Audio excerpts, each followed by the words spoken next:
कुछ लाए नहीं? क्या है? अच्छी क्या है? बहुत मेहरबानी की मेरे पोते की शादी में आके तुम्हें। क्या बात है, हमारे पार्टनर्स नजर नहीं आ रहे। ओ नवाबा की औलाद, बेटे की शादी बुलाए तो बच्चे की पैदाइश में आते वो लोग। अजी सुनते हो? क्या है? अभी और कौन कौन आने को बाकी है? तुम्हें कहे को फड़फड़ा रहे? जाओ अंदर। अरे मैं क्या अंदर काम नहीं कर रही हूँ क्या? मैं तो ये देखने आई थी कि आप मेहमानों का स्वागत ठीक से कर रहे हैं कि नहीं कर रहे? कांटा, क्या है? एक बात पूछूं? पूछो। वो हमारी सारी जिंदगी की मेहनत का नतीजा, हमारा पोटा, हम अपने मेहनत के नतीजे की शादी का नतीजा खराब कर को अपना वजीदा करवाते, तुम मेरे को इतना बेवकूफ समझ रहे? जाओ मेरी माँ, जाओ।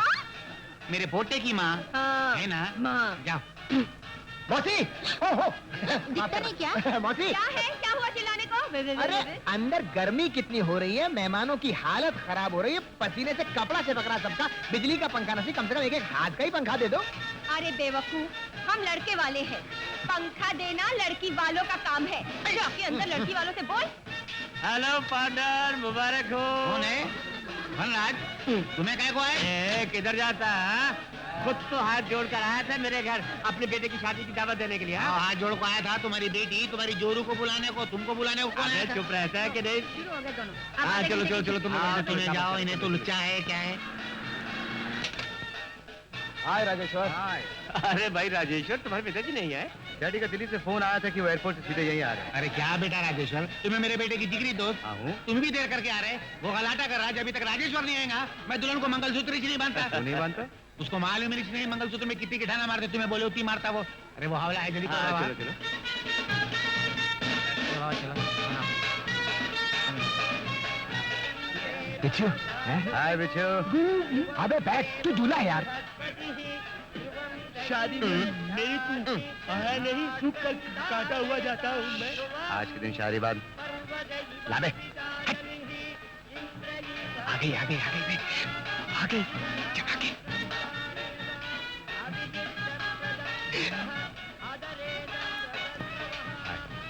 हेलो। नलिनी, जल्दी चल, चल भाग चले। पकड़ो पकड़ो पकड़ो।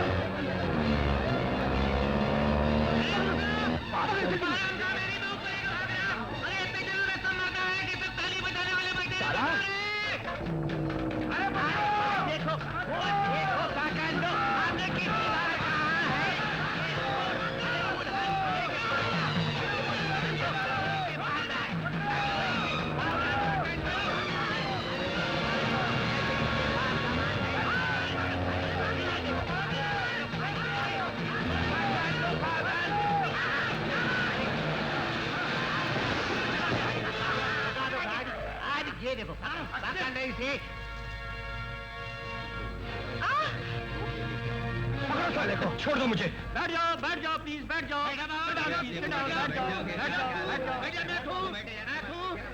क्या है, हमारी नाक कट गई थी, ये बाबू वापिस ले को है। बाबू क्या नाम है तुम्हारा? तिलक। तिलक बाबू, हमारे इज्जत पे बेइज्जती का गोबर लग गया था, आप बचा लिए। मैं अपनी मुंडी काट के आपके कदमों में डाला तो कम है। अरे हराम के, तू खड़ा मुंह क्या देख रहा है? आई चलो उठ पे। अरे हम लड़की वाले लोग। अरे भागी दुल्हन की तरफ से। हैं? चलो उठ उठ। निकल रहे हराम के, थू निकल। आइए बाबू,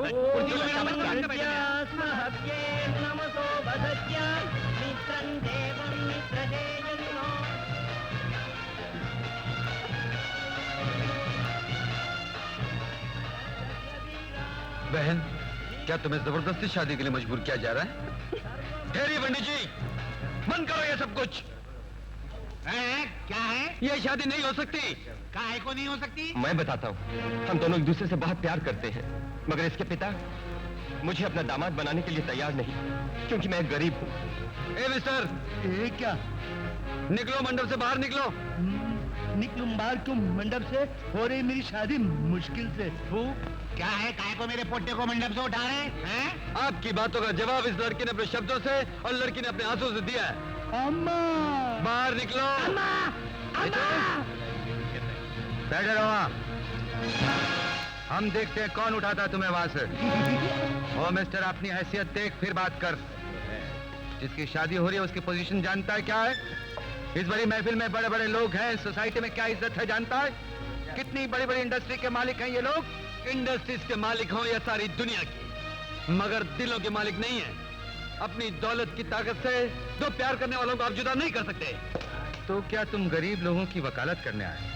अगर तुम वकालत करना भी चाहते हो तो कम से कम उन लोगों को जाके ये तो समझाओ कि जमीन पर रहने वाले आसमान के सपने नहीं देखा करते, क्योंकि जमीन और आसमान में बहुत बड़ा फर्क है, फासला है। प्यार करने वाले किसी फासले की परवाह नहीं करते। ये हिंदुस्तान है, यहाँ बड़ों की इज्जत करना और उनका हुक्म मानना धर्म समझा जाता है। यही इस देश की सभ्यता है, और इस देश की सभ्यता सबसे पहले प्रेम सिखाती है। अगर सभ्यता के लिए तुम्हारे दिल में इतना ही मान है तो प्रेम का मान रखना भी तुम्हारा पहला धर्म है। तू क्या है? हमें तुम्हारी इज्जत की है, तुम्हें हमारी इज्जत की टंगड़ियां काट रहे हैं। चलो निकलो बाहर। जब तक इन दोनों की शादी नहीं हो जाती मैं यहाँ से हरगिज़ नहीं जाऊंगा। और सुनो, डरना नहीं, मैं कराऊंगा तुम्हारी शादी। देखता हूँ कौन रोकता है मुझे। अरे राजेश्वर, इस बेहुदा आदमी को क्यों लगते हो? और आईजी साहब को फोन करो, मुझे चल जाएगा। अरे फोन क्या धक्के मारे मारे गलत है। अरे आईजी के जाकर होम मिनिस्टर को फोन करो। जब तक ये शादी नहीं हो जाती मैं यहाँ से चिल्लाने की जरूरत नहीं, जबान और कलम मेरे पास भी है। स्टॉप इट ऐसे। रागी अपने बेटे से कहो कि यहाँ से उठ जाए। डैडी आप क्या कह रहे हैं? राजेश्वर, ये साहब ठीक कह रहे हैं। इस लड़के की शादी इसी लड़के से होनी चाहिए। बड़े बाबू, ये तो अन्याय है। क्या बाप होके मुझे इतना भी अधिकार नहीं कि अपनी बेटी की शादी अपनी मर्जी से करवाऊं? जी नहीं, किसी बाप को यह अधिकार नहीं है कि वो अपनी बेटी की शादी उसकी मर्जी के बिना करे। अगर वो ऐसा करेगा तो उसे जेल जाना पड़ेगा। चलो बिच्छू, उठो यहाँ से। अम्मा! उठो उठो। उठो। आओ बेटे, बैठो। बैठो। पंडित जी शुरू कीजिए।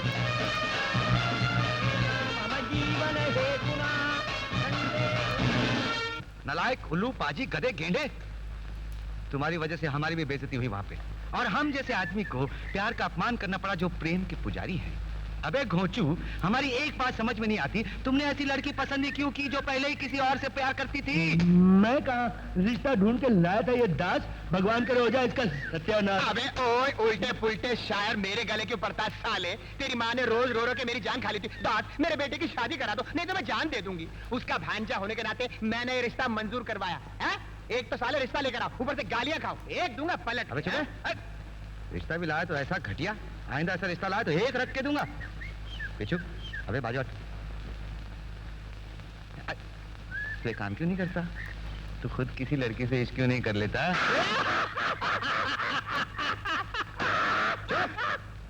मजाक उड़ाता है इसके इश्क का? इश्क? ये कोई इश्क करने की चीज है? अबे क्या कमी नजर आती है मुझमें तुझे? मेरी छाती का साइज मालूम है तुझे? 70 इंच हाथी का साइज। मेरी कमर का साइज मालूम है तुझे? 90 इंच गैंडे का साइज। और मेरे इसके नीचे मत जाना बे। अरे बिच्छू, लड़कियां अपने साइज की तारीफ करके खुश होती है, मर्द को चाहिए उसकी मर्दानगी। वो इसके पास कहाँ है? देख, बुद्धू समझ के करता है मेरी मस्करी। गुस्से में आऊंगा तो कर दूंगा तेरी किरकिरी। अरे एक आइडिया है, बहुत फैंटास्टिक आइडिया है। कोई ऐसी जगह चलते हैं जहाँ पर भरपूर लड़कियां हो, और वहाँ पर जो लड़की बिच्छू को पसंद आ जाए, बिच्छू को प्यार करने का मौका दे देंगे। गुरु, साड़ी वाली लड़की।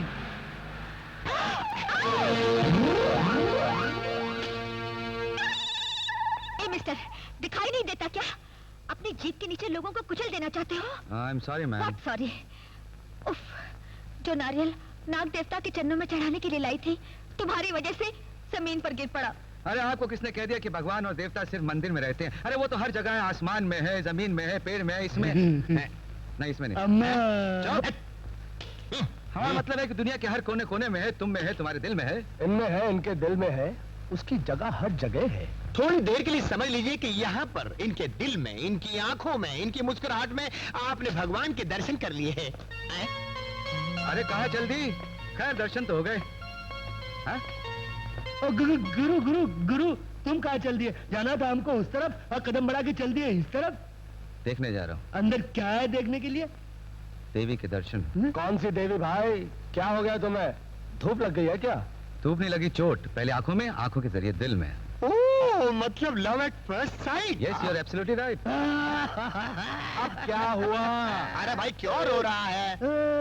जुल्म देखो, इश्क करवाने लाया था मुझे और खुद इश्क कर बैठा। मैं अपने बाप को झूठा समझता था, ये भी धोखा दे बैठा।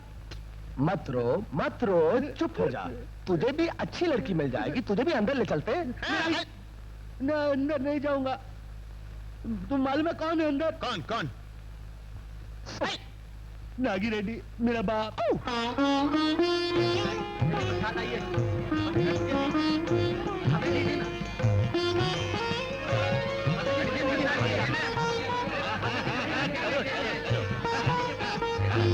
इसको 9 और ये 50। तू किधर ले जाके देगा? अन्नपूर्णा होटल।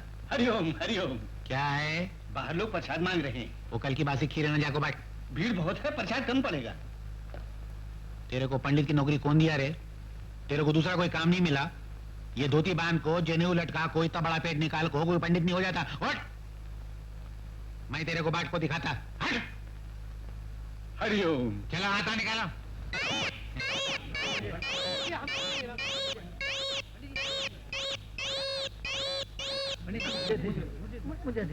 इतना टाइम नहीं मर रहा। हाथ ऊपर करो। पंडित जी, क्या है? हमको लगाए नहीं आपने। लगा रहा हूँ, काय को मर रहे? लाओ, किधर लगाते? ले। ये क्या इंसाफ है? भगवान का प्रसाद भी राशन की तरह बांटा जा रहा है। घर से खाना खा को नहीं आते, प्रसाद चखने को होता, पेट भरने को नहीं होता। अरे कमाल के हराम के। अच्छा, तो ये नारियल किसका पेट भरने के लिए जा रहे हैं? भगवान का या तुम्हारा? मेरे को करे? नहीं, भगवान को। ऐसा करते? ऐसे ही करती। क्या पोटी है? ऐसे ही हूँ। हैं? हैं। ऐसा ना? चल।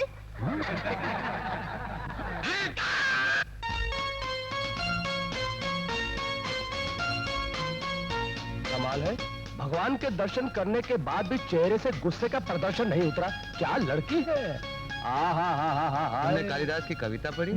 जब से देखा मैंने इस दास को, न शेक्सपियर को पढ़ा न कालिदास को। अबे चुप! तूने कभी इश्क या रोमांस की किताब पढ़ी? भूल कर भी पैसे नहीं देता मेरा बाप। कैसे खरीदूं, कैसे पढ़ूं कोई किताब। फिर तुझे क्या मालूम इश्क क्या होता है घोंचू? अरे उछलती लहराती बल खाती लड़की और नदी आखिर में जाके प्रेमिका के आगोश में समा जाती। अरे मगर गुरु, वो तो नजरें चुराती बल खाती चली जा रही है। हम भी चले जा रहे हैं। डिंका टिका, डिंका टिका। एक से बढ़कर एक मिलेगी तुझको, हजारों बीवियां। छोड़ दे, जाने भी दे मियां।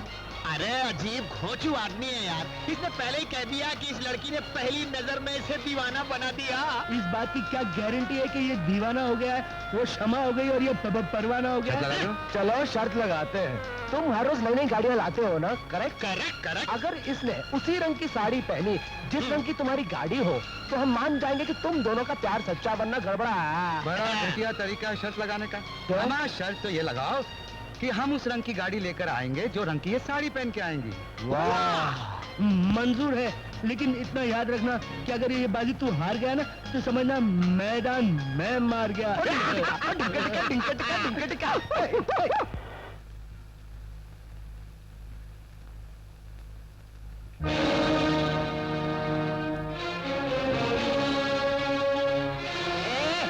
किधर जाता है? चल मार। बदतमीज कहीं।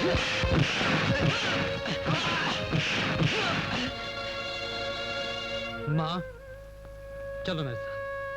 बेटे, इस तरह काम अधूरा छोड़कर कैसे आ सकती हूँ? माँ, मैंने तुम्हें कितनी बार मना किया, लेकिन उसके बावजूद तुम चुपके से लोगों के यहाँ उनकी मजदूरी करने, उनके कपड़े बर्तन धोने चले आती हो। आओ मेरे साथ। तिलक, आओ माँ। सुनो, अगर इस तरह तुम अपनी मर्जी से जाओगी, तो ये सारा काम कौन करेगा?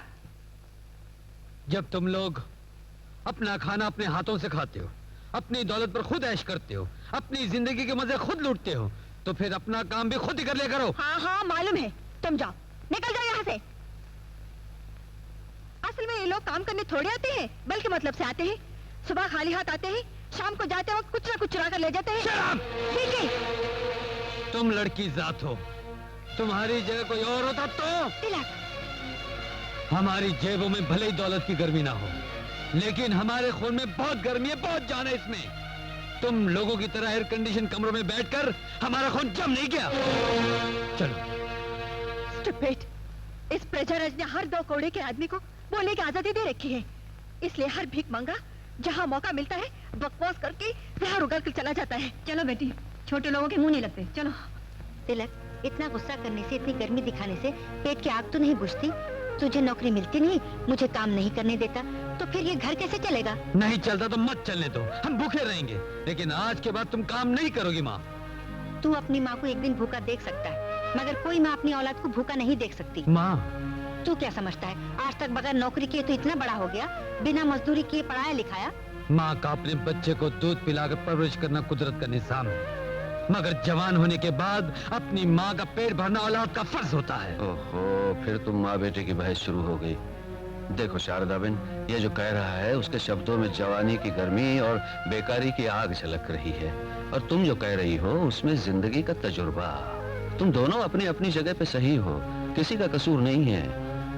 कसूर है तो सिर्फ एक है, हमने गरीबी की कोख से जन्म लिया है। पिताजी, दीदी आपको बुला रही है। मैं अभी आया।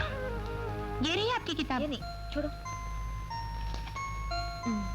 अच्छा, पिताजी, मैं फनराज जी के घर उनकी बेटी रानी को फ्रेंच सिखाने जा रही हूँ। क्या फायदा है भारती, तुम क्या समझती हो, अगर तुम उसकी बेटी को पढ़ाओगी तो वो क्या तुम्हें पगार दे देगा? क्यों नहीं देगा? मैं कोई उनके स्कूल में पढ़ाने नहीं जा रही हूँ, उनके घर पर उनकी बेटी को ट्यूशन देने जा रही हूँ। लेकिन पिताजी, आप उनसे अपनी 6 महीने की तनख्वाह के लिए आवाज क्यों नहीं उठाते? बेटी, जो जिंदगी से मजबूर हो जाता है वही स्कूल मास्टर बन जाता है। ये वो कौम है जिन्हें दिल में मजबूरियां लिए, चेहरे पे मुस्कुराहट लिए ऊंची आवाज में पढ़ाने का तो हुक्म है, लेकिन अपने हक के लिए आवाज उठाने का हुक्म नहीं है। और अगर हम हिंदुस्तानियों के पास कोई हक है तो सिर्फ वोट देने का।